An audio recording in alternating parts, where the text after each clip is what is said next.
Today I'm going to be talking about giant knitting needles like this. So when I came up with this idea, I basically wanted some of these to hang up on my wall of my shop, which is definitely a good point, and I'll be showing you how to make some of these. But they're also completely functional as knitting needles.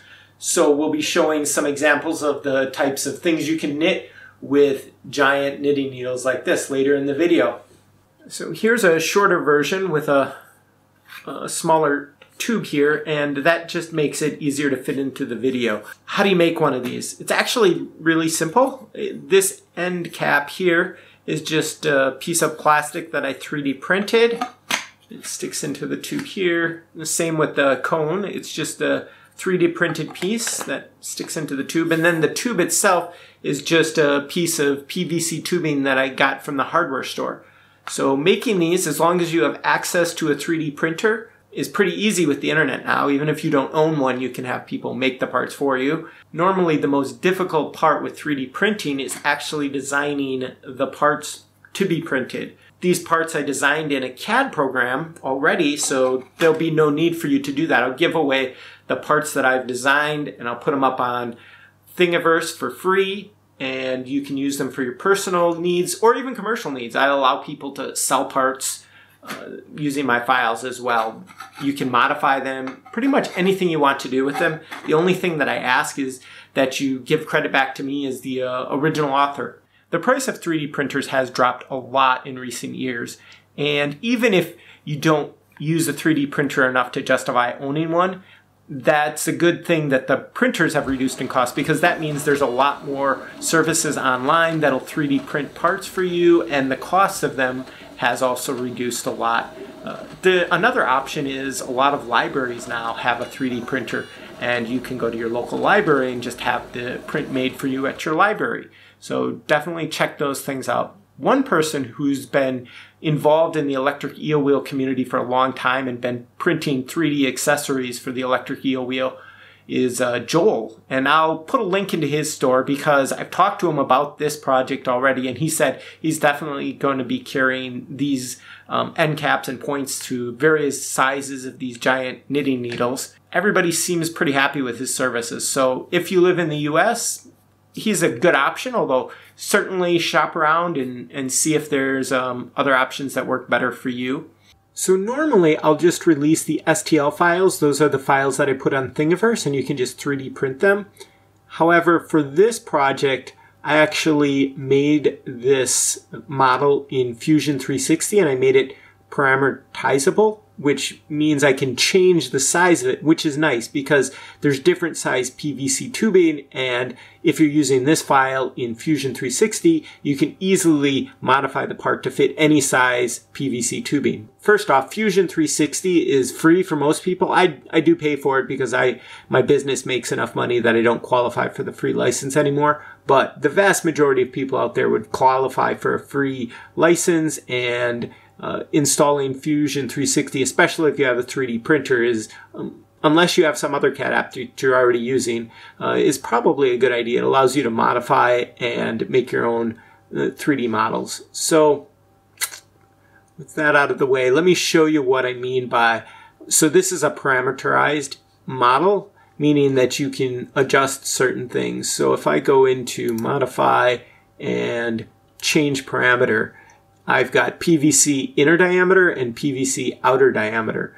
And these are the inner diameter and outer diameter of the tubing that I'm using. So if you just go to like a website, you can get the inner, or here's the outer diameter and the inner diameter for all different sizes of PVC tubing. So with this information, you can easily inside Fusion 360 make the knitting needle base and end for any size tubing. So let's say right here what I've got is 1.5 inch PVC tubing. So the outer diameter is 1.9 and the inner diameter is 1.59.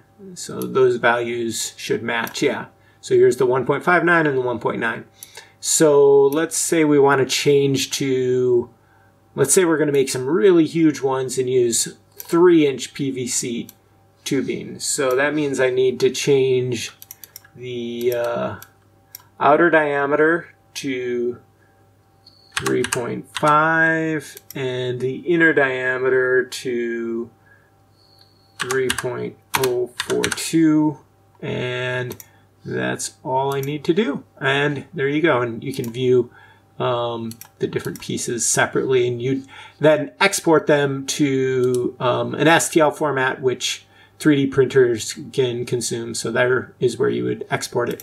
So that's pretty much it. That's why I'm going to also release the Fusion 360 files so people can make any size knitting needle. And if people want to just make all of the sizes available on Thingiverse, that's totally fine. I probably won't go through that process, but since I'm making them open source and people can modify it, it's totally fine if somebody else wants to go and make the other sizes available as STL files. I just don't want to confuse people by making too many options. I'll probably just have 1 or 2 options available in my Thingiverse. But the show notes here will link both my Thingiverse account with the STL files, and it will also link the Fusion 360 files so that you can generate end caps and points for different size knitting needles. So for these knitting needles, I just took standard PVC tubing from the hardware store, and I used gray filament for my 3D printer to print the point in the end cap, and that's pretty much all I did. So when you get tubing from the hardware store, it actually comes with writing like this on it, and I used acetone to sort of wipe the sides of the tubing, and that takes off this writing pretty well. But the tubes, because they're meant for plumbing, there's still going to be a few imperfections and things. So what I think I'm going to do is I'm going to sand them with a really fine grit sandpaper and then paint the whole thing, and it'll be a perfect model of a knitting needle on my wall in my shop, and it'll be a good conversation item. So another option that I considered, but I don't think I'm going to do, although I think it would turn out probably as good, if not better, than painting, is you can get special PVC tubing called furniture grade, and I'd have to order this online. It's a little more expensive, but still quite affordable. So if you get furniture grade PVC tubing, then you can get it in different colors, and it's pristine. Like, it's meant, you know, as to be a showcase. So you could pick the color you want, and it would be really good quality, no printing on it or anything, no nicks, or it just comes perfect. I've gotten it for other projects, and it's really nice. And then I'd probably pick a complementing color of filament for my 3D printer, and then I wouldn't have to bother with the painting. But how you want to handle it is up to you if you're going to make these. And if people do make them, definitely get me some pictures. I'd love to see what versions people are making, and what sort of things you can make with it is something that I'm going to be covering next in the video. Okay, poke, and poke, scoop, wrap, and scoop. scoop, Okay, poke, poke, wrap, wrap, and scoop. and scoop. Julie can. Yep. That's 5. Okay, ready? Huh? Poke. 1, Wrap grab, and scoop. scoop. Okay, ready? Yes. Poke, Wrap, wrap, scoop. scoop. Okay, This is Okay. beautiful. poke. Tack more. Yep. And don't get the ends like on the needle. It's hard to keep tension on it, I guess. And Why? Because I get wounds like a... look at this is a knitter's workout. You can get really toned and buff arms from knitting a scarf. So how long is it going to take to knit this scarf? Oh, I feel like 20 minutes, give or take a few. This hasn't taken very long at all. And this is a 5 stitches wide.